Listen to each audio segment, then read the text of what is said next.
Atha Yoga Anushasanam. Namaste.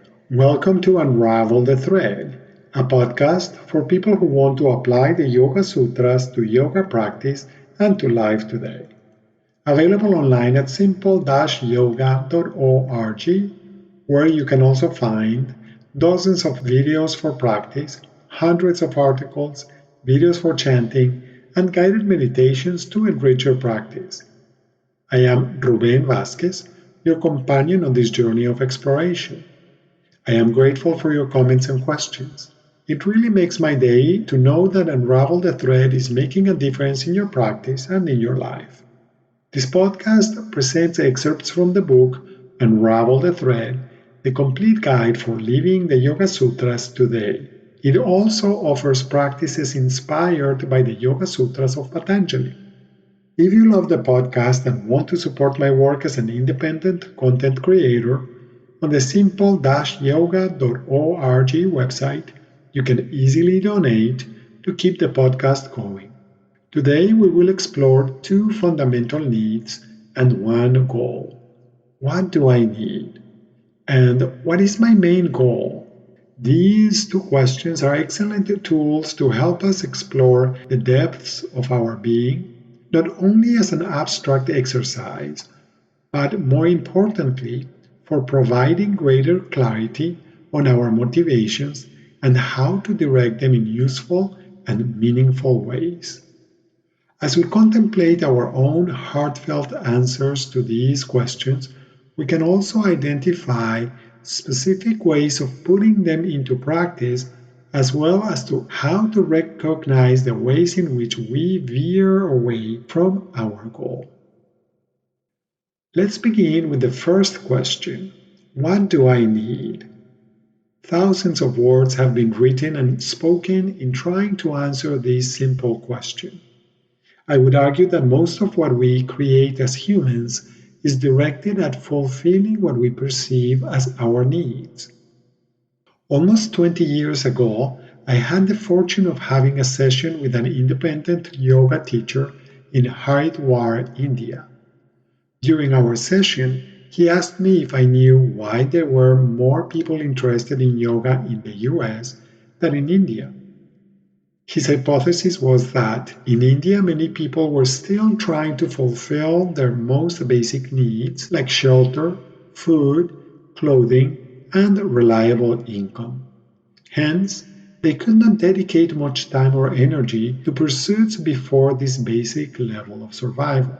He argued that in the US, because there were more people beyond that basic level of survival, they could allocate time, energy, and resources to finding out who they were and what their life was about through yoga as well as through many other avenues.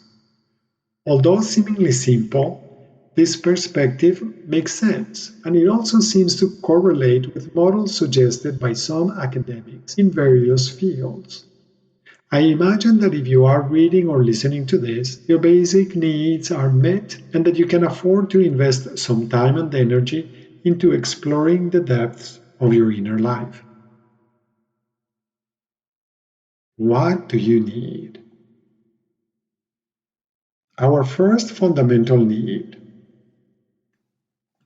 In the returning to our home base exercise, we connected to a simple sentence. I am supported. I am protected. I am nourished. I am joyful. The first three statements in this instrument of mind, mantra, are directed at recognizing that our material needs are met, while also hinting at the fundamental needs we have of feeling emotionally safe and fulfilled. I am inviting you to consider the fourth statement in the mantra, I am joyful, as the natural unfolding of the first three statements. In other words, when our basic needs are met and we feel supported, protected, and nourished, it is more likely that we feel that we can fulfill our first fundamental need, expressing our uniqueness.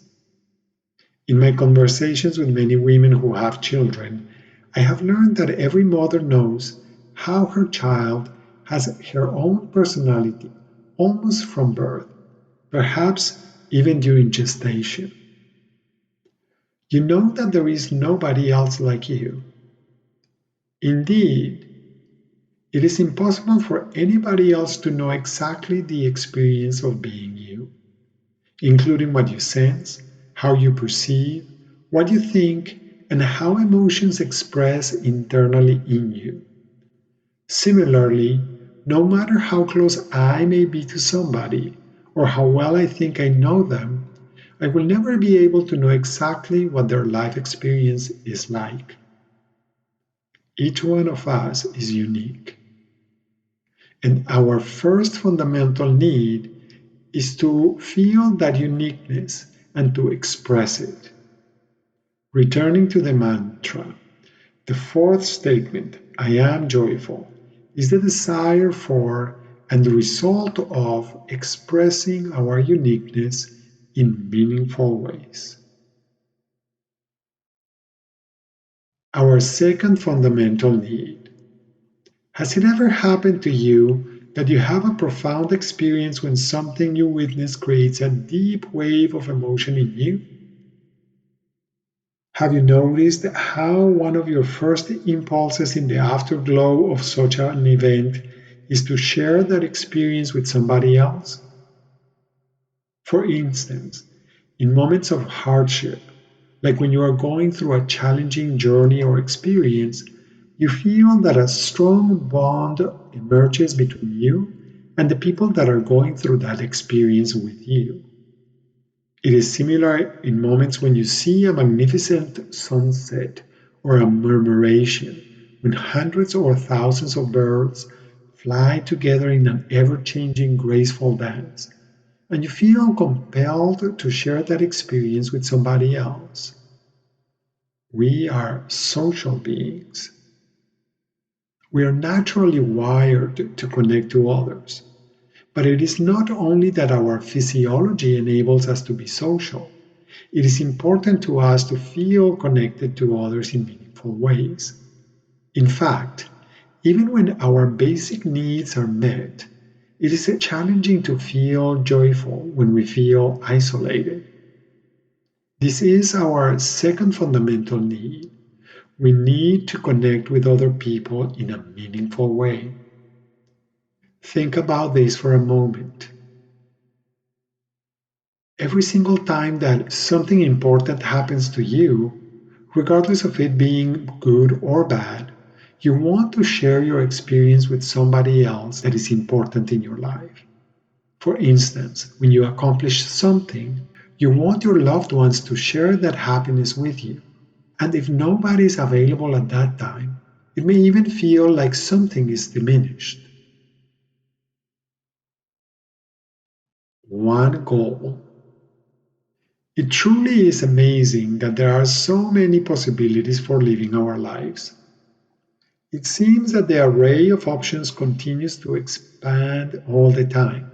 For example, many of the occupations in the world now may not have been necessary or even possible a few decades ago, and some of the jobs that existed in the past may not be jobs anymore. Many current jobs may not exist only a few years from now. When you pay close attention, it may become obvious that the options that are changing in front of our eyes are the options about what to do. However, it may be evident that the chances of how to be in the world may not be different at all. At least from the perspective of yoga, the most important goal is to be present by embodying awareness wherever you are. This does not change. Throughout our lives, our relationship to our own awareness may fluctuate. Sometimes we are present, while other times we get entangled in the web of our thoughts, beliefs, and preferences, and confuse all of our inner fictions with our true nature. We may even ask ourselves, why embody awareness? When we modulate our ways of being, we notice the subtleties of awareness. For instance, we notice that awareness is always ongoing and non-judgmental. In fact, it is the direct experience of our unclouded awareness that enables us to recognize our own natural tendencies. Beneath the tendencies that we develop in our lives, there are some essential tendencies in awareness, like our constant conscious and unconscious orientation toward feeling at peace, at ease, and complete. There is also our natural tendency toward moving away from pain and suffering. Some traditions see these tendencies as caring and compassion. As we harness our natural tendencies, we notice that they can guide us to be an authentic expression of our own singularity, which satisfies our first fundamental need of expressing our uniqueness. In addition, our natural tendencies direct us to relate to others with care and compassion to fulfill our second fundamental need, social connection.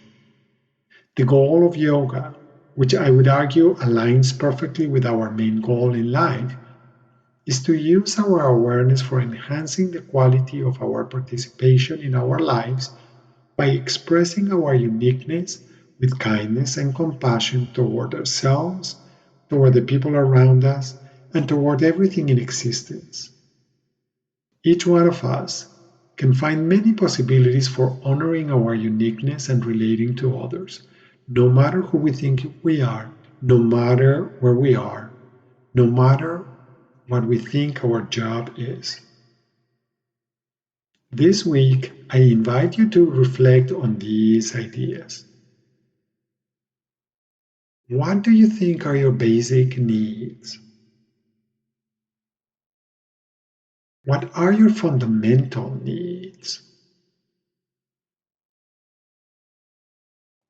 Is it possible that the two fundamental needs we talked about in this episode coincide with your fundamental needs?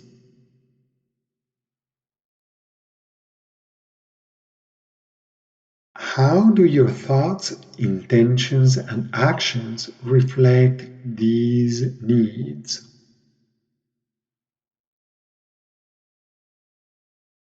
What are the relationships between your personal goals and your basic needs? How do your personal goals relate to your fundamental needs?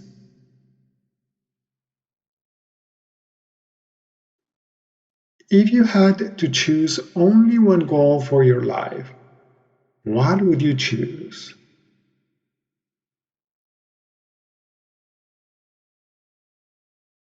In the following episodes, we will expand on these ideas. Thank you very much for listening.